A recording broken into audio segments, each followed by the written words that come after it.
E a história de Bolsonaro preso ou não, Eduardo Bolsonaro querendo apostar todo o Brasil para soltar o pai dele, enquanto a gente se ferra.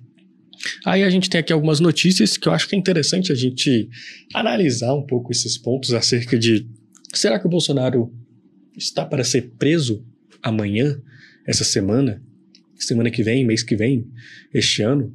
Ele vai ser preso? Sim, não, quando? Então acho que vamos analisar essas notícias que saíram recente. Se você está acompanhando aí a política no Brasil, você sabe que Bolsonaro está com tornozeleira, proibido de falar na internet, de acessar a internet, de dar entrevista. E o Alexandre de Moraes tinha dado um prazo aí para os advogados explicar porque que o Bolsonaro deu algumas entrevistas, né, sendo que ele estava proibido de fazer isso durante 24 horas. Claro que isso são ações totalmente assim, cara, sem noção. São ações por parte do Alexandre de Moraes que eu vejo que chegam ao ponto do absurdo de serem legais mesmo, porque acredito que o Bolsonaro ele cometeu crime sim, mas ele deve passar por um julgamento justo, igual o Lula cometeu crimes, passou por várias instâncias e foi preso. Acho que o Bolsonaro tinha que seguir essa mesma linha também, e o Lula eu acho que tinha que voltar para a cadeia. Mas vamos ver as notícias que têm saído aqui nesses últimos pontos, e até um ponto que é interessante a gente analisar, que, por exemplo, está escrito ali: senadores e Itamaraty se reúnem para discutir taxação. Né, nisso estava o Eduardo Bolsonaro falando que não era para os senadores se reunirem, etc. e tal. Mas pelo que eu tenho visto, parece que no final das contas já tem empresário, eu acho, não tenho como provar, parece que empresário ligado à VEG, empresas grandes já se reuniu com o governo dos Estados Unidos, até para questões de investimento. E é o que eu já venho falando nos vídeos aqui, essa questão da taxação não é por causa do Bolsonaro. O Trump tá cagando e andando para a democracia no Brasil, para Bolsonaro. Ele quer mesmo atingir os interesses econômicos dos Estados Unidos, e acredito que ele conseguindo atingir isso, ele vai abaixar a taxa igual ele tem feito em vários outros países, igual ele fez no Japão, por exemplo, né, que no mesmo período que ele anunciou a taxa para 50% no Brasil, ele anunciou também para o Japão, só que já saiu ali que o Japão já vai reduzir 15% para 15%, porque ele já conseguiu negociar o que era de interesse dos Estados Unidos, e acredito que o Brasil vai seguir a mesma linha, assim como tem acontecido com outros países também. Então vamos ver aqui essa notícia. Ruth, bora falar agora do ex-presidente Bolsonaro, a sua defesa que pediu uma revisão daquelas medidas que são cautelares e que foram divulgadas envolvendo o que disse o próprio Supremo Tribunal Federal. Ruth, ontem a gente já trouxe aqui parte dessa história porque havia uma dúvida muito grande em relação, ele pode conceder entrevista, não pode, se essa entrevista ela for televisionada, se ela for parar na rede social, isso infringe a lei ou não? Quero muito te ouvir sobre a apuração, sobre os pontos que foram levantados pelos advogados, enfim, o que é importante para eles, para que fique exatamente dentro dos conformes, para que também o ex-presidente não tenha uma outra dor de cabeça para solucionar. Pois é, a defesa do ex-presidente Jair Bolsonaro afirmou que a medida cautelar que impede Bolsonaro de falar em transmissões, retransmissões, veiculação de áudio, vídeos ou transcrições aqui de entrevistas dele por meio de rede social de outras pessoas vai além da proibição do próprio ex-presidente usar as próprias redes sociais. Eles afirmaram ainda que em nenhum momento ficou claro que Bolsonaro estava proibido de dar entrevistas, o que de acordo com os advogados... Proibições essas que, cara... é um absurdo. Se você me acompanha aqui no canal, você sabe que eu não tenho nenhuma simpatia pro Bolsonaro. Zero. Mas é um absurdo. O Lula, quando ele estava sendo julgado, preso, essas coisas, ele podia usar a rede social, dar entrevista, tudo normal. E eu acho absurdo o cara não poder dar entrevista, não poder falar nada e tudo mais. Então, assim, igual eu falei, acredito que esse Bolsonaro sim cometeu crime, sim tentou dar golpe, sim deve ser preso, mas eu acho que a forma que tudo isso está acontecendo está totalmente errada. não condiz com a jurisprudência aqui da pátria. Eles afirmaram também, reforçaram que Bolsonaro não postou e que não acessou as suas próprias redes sociais e que também não pediu isso para outras pessoas. Vale lembrar que os advogados, eles enviaram essa manifestação aqui ao ministro Alexandre de Moraes do STF, após aqui um vídeo do ex-presidente circular nas redes sociais, em que Bolsonaro, na segunda-feira, aparece mostrando a tornozeleira eletrônica e afirmando que o equipamento é símbolo de máxima humilhação. Na ocasião, ele estava na Câmara dos Deputados, ele saía de uma reunião com a bancada da oposição, ali na liderança do Partido Liberal. Essas declarações foram reproduzidas nas redes sociais por meio de veículos de imprensa, inclusive algumas até foram ao vivo, né, transmissões ao vivo, o que fez Moraes pedir aqui que a defesa explicasse o que eram essas declarações, sob pena de Bolsonaro ser preso preventivamente de forma imediata. Há 2 dias, inclusive, o ex-presidente tem se reunido de forma reservada com aliados na sede do Partido Liberal aqui em Brasília, com parlamentares, né, deputados e senadores, e tem evitado falar com a imprensa e com apoiadores após esse último pedido do ministro para a defesa dele prestar esclarecimentos. Ele está usando essa tornozeleira eletrônica e está proibido de sair de casa entre as 19 horas e as 6. E aqui a gente tem uma outra notícia, né, falando ali sobre as decisões que Alexandre de Moraes pode tomar hoje acerca aqui do... Muito boa noite a você, Bolsonaro. a todos que nos acompanham. Pois é, a expectativa é de que saia ainda nesta quarta-feira um despacho, uma posição do ministro Alexandre de Moraes sobre o futuro do ex-presidente Jair Bolsonaro. Tudo isso porque ele deu um prazo ali na segunda-feira de 24 horas para a defesa do ex-presidente se posicionar e se explicar sobre o imbróglio aqui na segunda-feira na Câmara dos Deputados. A expectativa é que no mesmo prazo, nas 24 horas, ele consiga então definir o que vai ser feito do futuro do ex-presidente Jair Bolsonaro. Vamos lembrar rapidamente esse imbróglio? Tudo isso porque ele começa na última sexta-feira, quando o ministro Alexandre de Moraes, atendendo a um pedido da Procuradoria-Geral da República, impôs uma série de medidas cautelares ao ex-presidente Jair Bolsonaro. Entre elas, ali, estavam, por exemplo, a obrigação de ele ficar em casa todos os dias da semana, de 7 da noite até as 6 da manhã, e também durante os fins de semana, a obrigação também de utilizar a tornozeleira eletrônica, a proibição de conversar com o filho, outro investigado nesse inquérito, Eduardo Bolsonaro, isso porque o STF suspeita que Jair Bolsonaro e Eduardo Bolsonaro estejam atentando contra a soberania nacional, ele, o ex-presidente, como financiador. Cara, sendo bem sério, isso pra mim tudo que está acontecendo, acho que demonstra a burrice do Bolsonaro e do filho dele, né? Os caras, tipo assim, a população não tá apoiando, não tá do lado deles, a população não quer destruir a economia do país para ver Bolsonaro livre. Ninguém se importa com isso.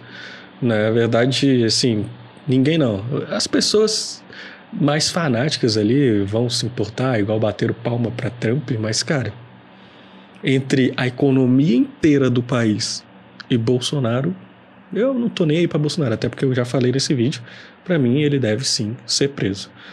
O Lula deve voltar pra cadeia, acho que pode os dois se encontrar com o Ouro na cadeia, ficar todo mundo juntinho lá, que vai ser muito bom. Mas eu acho que a forma que o Bolsonaro está sendo julgado é totalmente errada. E Eduardo, como articulador, por isso eles não podem se falar. E uma das últimas proibições foi a proibição do uso das redes sociais. O que ocorre é que durante o fim de semana, Jair Bolsonaro acabou protagonizando ali as cenas nas redes sociais dos filhos dele, Eduardo Bolsonaro, também Flávio Bolsonaro, e do Partido Liberal. Com isso, às 2 horas da tarde da segunda-feira, o ministro Alexandre de Moraes decidiu... E uma coisa aqui, ó, se inscreva no canal, me ajude a bater a meta de 500 inscritos. Enquanto você assiste esse vídeo aqui, no momento que eu gravo, a gente está com 215 inscritos, se eu não me engano, e falta pouco pra gente chegar nos 50% da meta, então se inscreva aí no canal, deixe o seu gostei, vamos voltar pro vídeo.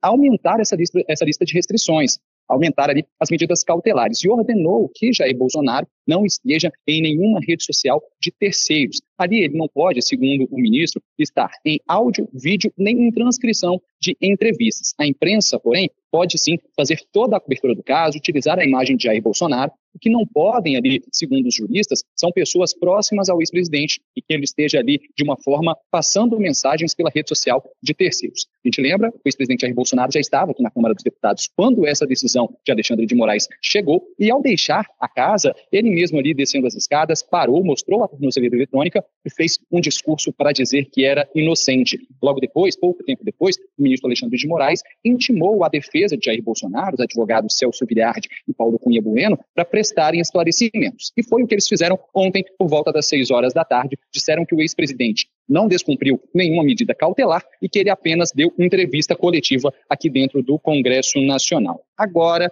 o ministro Alexandre de Moraes vai definir o futuro do ex-presidente Jair Bolsonaro. E aqui ele tem algumas opções, como manter as medidas cautelares, aumentar essas restrições com novas medidas ou até mesmo pedir a prisão preventiva de Jair Bolsonaro. A última opção é ele submeter o documento ali, essas explicações, à Procuradoria-Geral da República e logo depois disso fazer essa definição lá no Supremo Tribunal Federal. A gente está acompanhando essa movimentação desde que a defesa entregou essas justificativas. De 5 em 5 minutos, a gente está ali na página do Supremo Tribunal Federal atualizando a página da Ação Penal 2668, essa que trata sobre essa investigação envolvendo o Jair Bolsonaro. E a qualquer atualização, Tardan, a gente volta aqui com mais informações. É isso. Então agora vamos aguardar cenas do próximo capítulo. Eu acredito que Bolsonaro vai ser preso. Não sei quando. Não estou falando que vai ser amanhã, vai ser hoje, vai ser semana que vem, mas eu acredito que ele vai ser preso. E acredito que o governo vai negociar algo com Trump. Trump vai aceitar os termos. Taxação vai abaixar. Vai ficar abaixo de 50%. E a vida vai seguir normal. Porque, sendo bem sério, posso estar errado. Espero que não. Porque entre o Brasil inteiro, a economia do Brasil e Bolsonaro, se o Bolsonaro tiver que ser livre e essas coisas para o Brasil não quebrar, cara, a gente está ferrado. Entendeu? E eu acho mesmo que o Trump ele não se importa nem um pouco com o Bolsonaro. Acho que isso é mais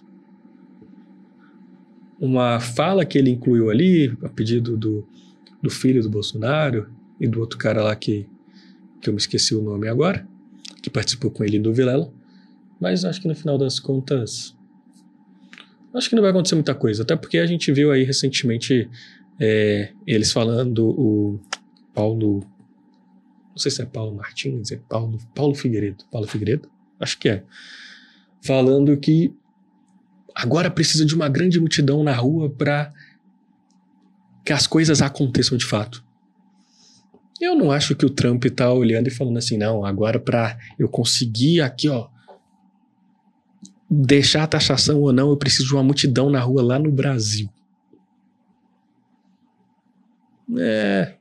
Não acho que o Trump tá preocupado com isso, não. Acho que isso é um discurso de quem quer fazer o povo de otário. Igual eles fizeram na época que deixou o povo na porta do quartel, depois que o pessoal foi preso, depois do dia 8 de janeiro. Bolsonaro veio a público chamar essas pessoas de bando de baderneiro. Recentemente, agora no julgamento dele na STF, falou que era um bando de maluco. E acho que eles estão só querendo usar esse pessoal aí de massa manobra, talvez para prender mais algumas pessoas. E deixar Bolsonaro como vítima. E eles, defensores da democracia. Patriotas que estão dispostos a acabar com o país para salvar um único homem. Se você tá a favor disso, é esquisito, cara. Porque quem vai se ferrar é você. Ou você acha mesmo que o Alexandre de Moraes, a vida dele vai mudar porque, olha, nossa, o Trump aqui te deu uma taxação agora, né? Deixa eu te falar uma coisa. O emprego do Alexandre de Moraes é vitalício. Ah, mas os senadores se reuniram essa semana na segunda-feira falando que vão passar uma pauta pro impeachment do Alexandre de Moraes. Vou te falar uma outra coisa. Já tem 28 processos de impeachment no Senado pro Alexandre de Moraes. Porque ao invés de criar uma nova, eles simplesmente não dão seguimento nas que já existem? Será que não é só blá blá blá para mostrar para a base eleitoral que olha só como eles estão lutando? Estão lutando mesmo? Estão preocupados mesmo com o Bolsonaro? Ou eles estão preocupados em parecer que estão preocupados para a base eleitoral porque ano que vem, você sabe, tem eleição. Então são muitos questionamentos. muitas coisas aqui que a gente fica no e se, porque a única forma de saber é quando vai acontecer. A única coisa que a gente sabe é que a cada dia que passa, a cada semana, a gente é surpreendido. Porque eu vou te falar, 2, 3 semanas atrás, tudo que tá acontecendo agora, nem imaginava que poderia acontecer. Mas o Brasil é muito doido. E é isso. Enquanto a gente fica aqui no meio desse fogo cruzado, cabe a gente torcer por um Brasil melhor. E o Brasil melhor não vai vir nem do Bolsonaro nem do Lula. Até o próximo vídeo.